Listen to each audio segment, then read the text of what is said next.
Hi, good morning. കുറച്ചായി നമ്മൾ YouTube ചാനലിലൊന്നും വന്നിട്ടുണ്ടായില്ല. കുറച്ചൊരു സമയം നമുക്ക് ഡിസ്റ്റൻസ് ഇടേണ്ടി വന്നു.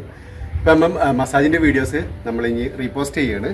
അപ്പോൾ തീർച്ചയായിട്ടും ഇത് കാണാത്തവരുണ്ടെങ്കിൽ തീർച്ചയായിട്ടും നമ്മുടെ യൂട്യൂബ് ചാനലൊക്കെ പോയി കാണുക, സബ്സ്ക്രൈബ് ചെയ്യുക, ലൈക്ക് ചെയ്യുക. നിങ്ങളുടെ ഓരോ അഭിപ്രായങ്ങളും കമൻറ്റിലൂടെ നമ്മളെ അറിയിക്കാൻ മറക്കരുത്. അപ്പോൾ ഇന്ന് നമ്മൾ ചെയ്യാൻ പോകുന്ന മസാജ് എന്ന് പറഞ്ഞാൽ ക്രീം മസാജാണ്, ഫുൾ ബോഡി ക്രീം മസാജ്. അതായത് ക്രീം എന്ന് പറഞ്ഞു കഴിഞ്ഞാൽ നമ്മൾ ഓയിൽ ചെയ്യുന്നത് പോലെ തന്നെ ക്രീമോട് ബോഡിക്ക് വേണ്ട എല്ലാ ഗുണങ്ങളും അതിലും അടങ്ങിയിട്ടുണ്ട്. അപ്പോൾ ഈ ക്രീം മസാജ് ചെയ്യാനോടുള്ള ഗുണങ്ങൾ എന്ന് പറഞ്ഞു കഴിഞ്ഞാൽ സ്കിന്ന് സ്മൂത്ത് ആവാനും സ്കിന്നിന് ഷൈനിങ് കൂടാനും പിന്നെ അതുപോലെ തന്നെ നമ്മുടെ സ്കിന്നിൻ്റെ ഈ ബ്ലാക്ക് ഷെയ്ഡുകൾ കാര്യങ്ങളൊക്കെ പോകാനും വളരെ സഹായമാണ്. അങ്ങനത്തെ ക്രീമുകളാണ് നമ്മൾ അതിൽ ഉപയോഗിക്കുന്നത്. അപ്പോൾ തീർച്ചയായിട്ടും നമുക്ക് ഈ ഫുൾ ബോഡി ക്രീം മസാജിൻ്റെ വീഡിയോസ് കാണാം. വീഡിയോസ് കണ്ടിട്ട് എല്ലാവരും നമ്മളെ സപ്പോർട്ട് ചെയ്യുക. തീർച്ചയായിട്ടും നിങ്ങളുടെ അഭിപ്രായങ്ങൾ, വീണ്ടും ഞാൻ പറയുന്ന അഭിപ്രായങ്ങൾ കമൻറ്റിലൂടെ അറിയിക്കുക. അപ്പോൾ താങ്ക് യു വെരി മച്ച്.